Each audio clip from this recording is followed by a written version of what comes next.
Assalamualaikum warahmatullahi wabarakatuh. Jumpa lagi dengan Pak Mulyana di pembelajaran 2, masih di subtema 2, tema 1, yaitu tentang manusia dan lingkungan.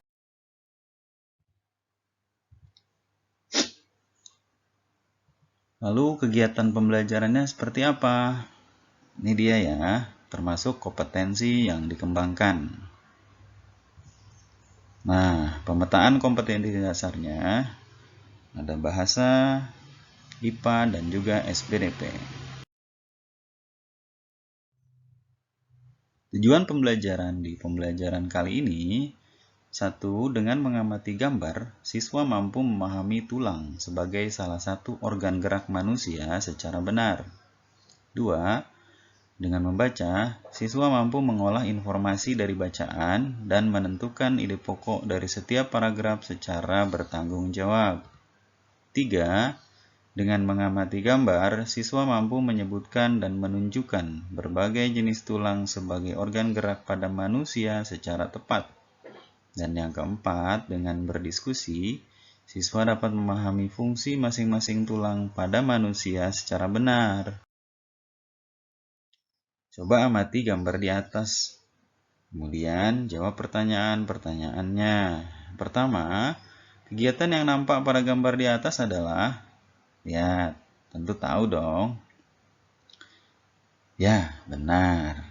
Silakan kita lanjut ke pertanyaan kedua. Kegiatan di atas termasuk permainan yang menggunakan, bisa dilihat ya. Dan yang ketiga, tempat yang aman untuk melakukan kegiatan tersebut adalah, dan seterusnya. Apa saja yang harus dilakukan sebelum melakukan kegiatan tersebut? Nah, silakan kamu jawab ya. Kita lanjut. Mari kita membaca.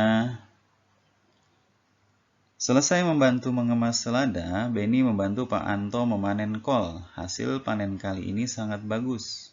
Bentuknya bulat dan besar.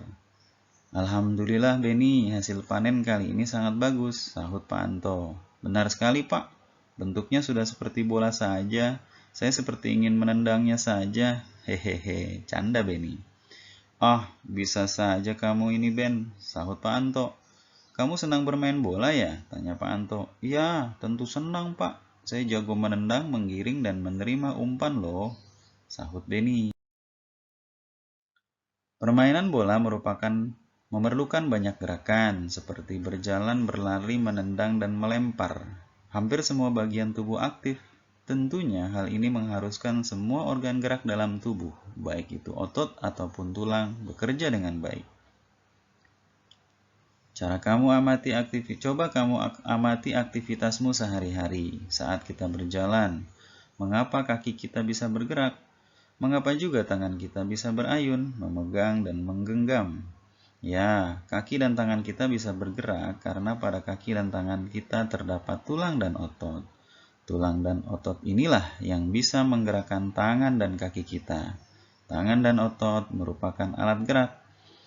Organ gerak pada hewan dan manusia memiliki kesamaan. Alat-alat gerak yang digunakan pada manusia dan hewan ada dua macam, yaitu alat gerak pasif berupa tulang dan alat gerak aktif berupa otot.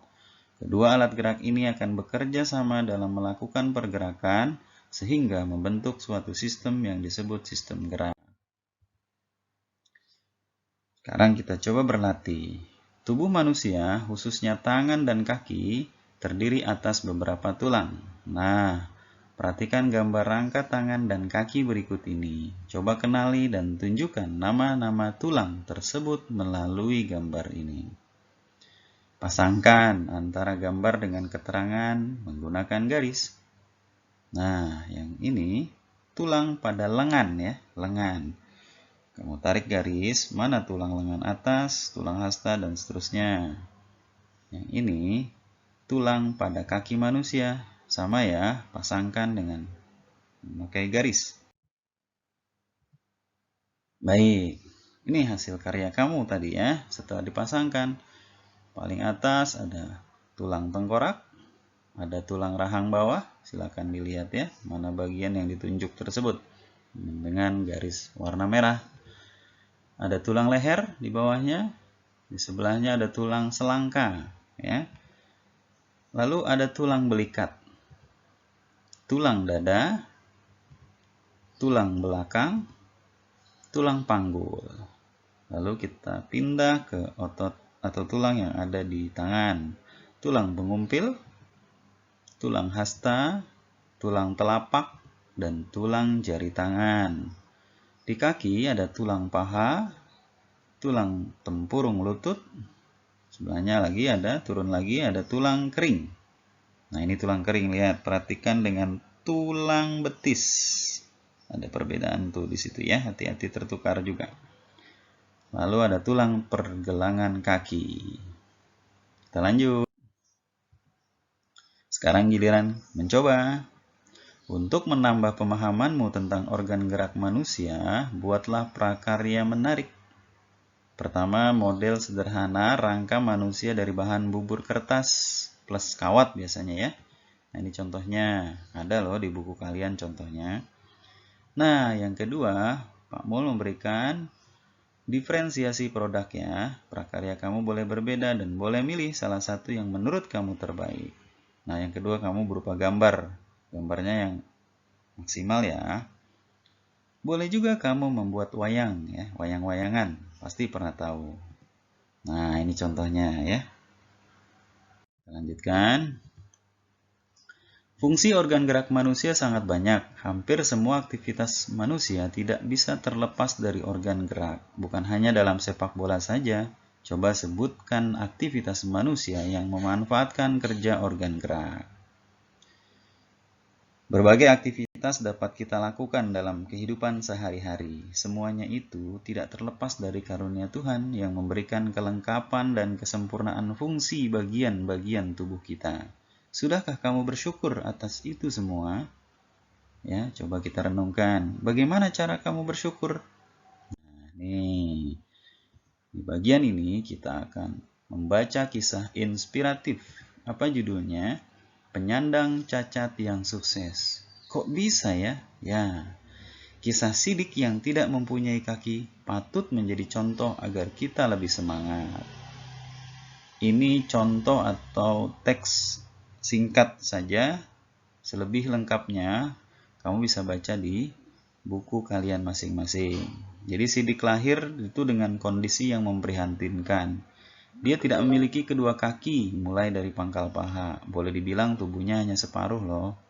Sebelum menggunakan kursi roda, dia mengayunkan dua tangan guna menyeret tubuhnya untuk jalan. Meski tubuhnya tak sempurna, sejak kecil Sidik tidak pernah mau merepotkan orang lain. Ia selalu berusaha melakukan semua aktivitasnya sendiri. Dia juga tidak mau dipapah atau digendong. Nah, silakan lanjutkan ya. Nah, selesai membaca, tentukan ide pokok setiap paragraf. Seru loh, kisah Sidik ini. Ada sedih, tapi juga kita akan menjadi semangat karena kita terlahir dan mempunyai tubuh yang sempurna. Jadi tidak alasan untuk tidak bersyukur ya. Nah, ayo berkreasi. Asik sekali ya aktivitas membaca itu, apalagi jika membaca sebuah buku secara menyeluruh. Pada saat membaca buku, sebenarnya isi dari buku dapat kita terka atau prediksi sebelumnya dengan melihat sampul atau cover buku tersebut.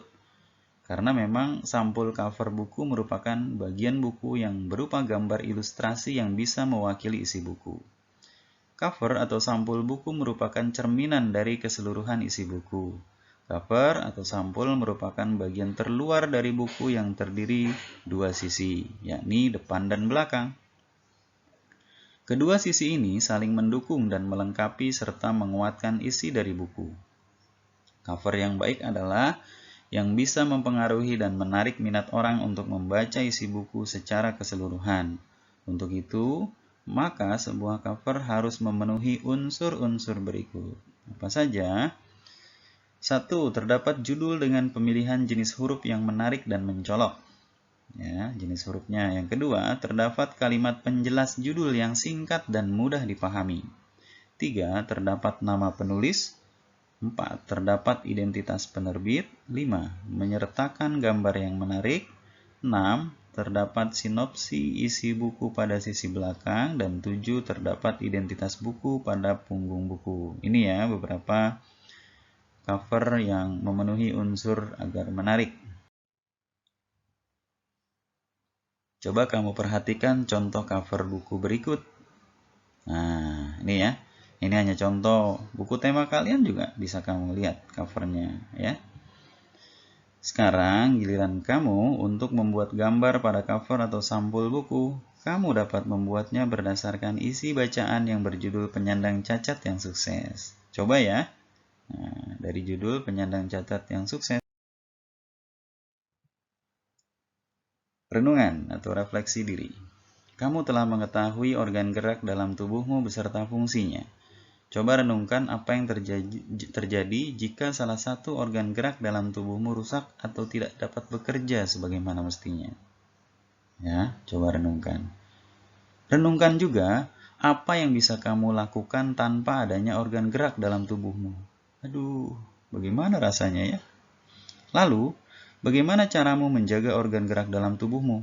Nah, penting tuh, harus dirawat ya. Gimana caranya? Silahkan kamu jawab.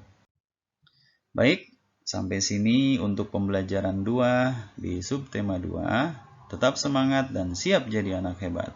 Assalamualaikum warahmatullahi wabarakatuh.